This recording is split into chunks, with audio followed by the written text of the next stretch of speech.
ভারতে ক্যান্সার রোগে আক্রান্ত হয়ে মৃত্যুর মুখে সাবেক প্রধানমন্ত্রী ফ্যাসিস্ট শেখ হাসিনা। এবার তার গুরুতর অবস্থার খবরে তোলপাড় নেট দুনিয়া। ঠিক কি হয়েছে তার এবং এই মুহূর্তে তার কন্ডিশন কতটা খারাপ তা জানতে আমাদের চ্যানেলটি সাবস্ক্রাইব করে ভিডিওটি শেষ পর্যন্ত দেখতে থাকুন। প্রিয় দর্শক, ৩৬ জুলাই বাংলাদেশের ইতিহাসের জলজলে এক ইতিহাস, যে ইতিহাসে তরুণ ছাত্র সমাজ একটি দেশের রাজনীতি, অর্থনীতি ও সব বৈষম্যের মোড় ঘুরিয়ে দিয়েছে। ২০২৪ সালের জুলাই আগস্টের এই বিপ্লব একটি জাতির সাহসেরও প্রতীক। ২৪-এর বুক চিতিয়ে দেওয়া সাহসী তরুণদের ওই বিপ্লবের মাধ্যমে রচিত হয়েছে নতুন এক বাংলাদেশের।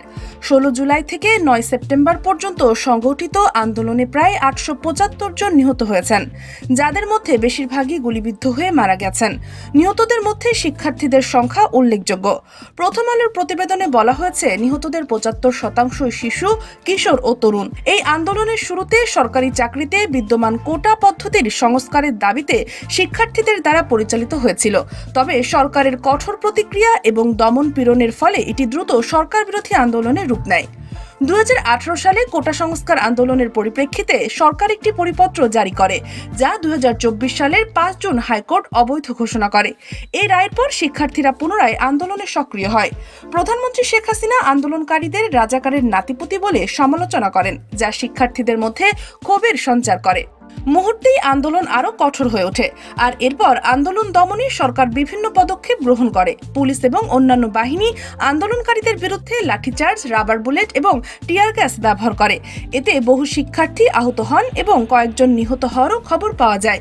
ক্ষমতাসীন দলের ছাত্র সংগঠন ছাত্রলীগের কর্মীরা ও আন্দোলনকারীদের উপর হামলা চালায়।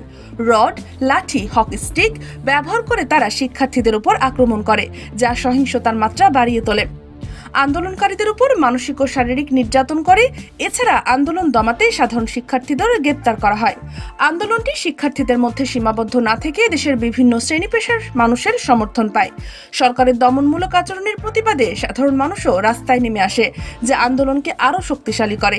সরকারের কঠোর দমনপীড়ন সত্ত্বেও আন্দোলনটি ক্রমে তীব্রতর হয় এবং শেষ পর্যন্ত শেখ হাসিনার পদত্যাগের মাধ্যমে এর সমাপ্তি ঘটে। এই ঘটনা বাংলাদেশের রাজনৈতিক ইতিহাসে সবচেয়ে ভয়ঙ্কর ছিল। দেশের মানুষ শেখ হাসিনার কঠিন শাস্তি চাইলেও তা সম্ভব হয়নি, কারণ হাসিনা পদত্যাগ করেই ভারতে চলে যান। তবে তাকে ফিরিয়ে আনার জন্য চেষ্টা চালিয়েও এখনো সম্ভব হয়নি। এর মধ্যে খবর পাওয়া গিয়েছে শেখ হাসিনার করুণ পরিণতি সম্পর্কে। জানা যায়, ভারতে যাওয়ার পর থেকে অসুস্থ হয়ে পড়েন তিনি।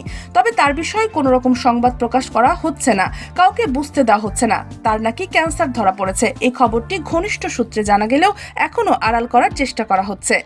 তার উন্নত চিকিৎসার জন্য অন্য কোথাও যাওয়ার পথ নেই, কেননা ভিসা, পাসপোর্ট সবকিছু বাতিল করা হয়েছে। তাই এখনো ভারতে অবস্থান করছেন তিনি। চিকিৎসার জন্য অন্যান্য দেশগুলোতে যাওয়ার রাস্তা বন্ধ।